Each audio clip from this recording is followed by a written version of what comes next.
On va terminer ce journal avec cette nouvelle vente de bijoux de famille. La France vient de céder l'un des plus beaux édifices qu'elle possédait à l'étranger, à Vienne précisément, en Autriche. Il s'agit désormais de l'ancien siège de l'Institut français. Bonsoir Blaise Gauquelin.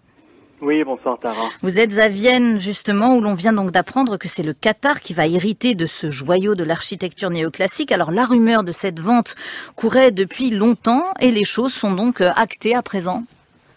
Oui, on parle d'une vente à 30 millions d'euros, même si le Quai d'Orsay se refuse pour l'instant à confirmer cette information.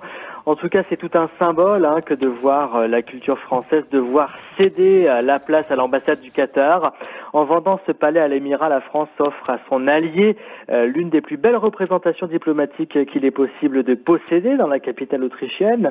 Une ville qui est, je vous le rappelle, une plaque tournante des relations diplomatiques et dans laquelle jusqu'à présent, c'était surtout l'Arabie Saoudite, l'Iran, l'Égypte ainsi que le petit sultanat d'Oman, qui comptait quand on parlait des puissances diplomatiques musulmanes influentes. Je rappelle qu'à Vienne, il y a l'OPEP, l'AIEA, l'OSCE, il y a l'ONU à Vienne. C'est avec Genève, la ville des relations internationales qui compte en Europe.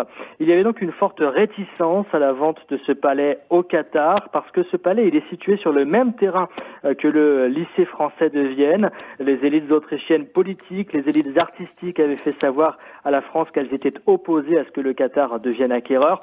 Même le réalisateur autrichien Michael Haneke avait écrit à François Hollande pour le supplier de ne pas sacrifier l'Institut français de Vienne. Mais Laurent Fabius, personnellement, a voulu que la vente se fasse, malgré les pressions, malgré l'émotion suscitée en Autriche, l'un des pays qui restent les plus francophiles d'Europe. Merci beaucoup Blaise Gauquelin en direct de Vienne.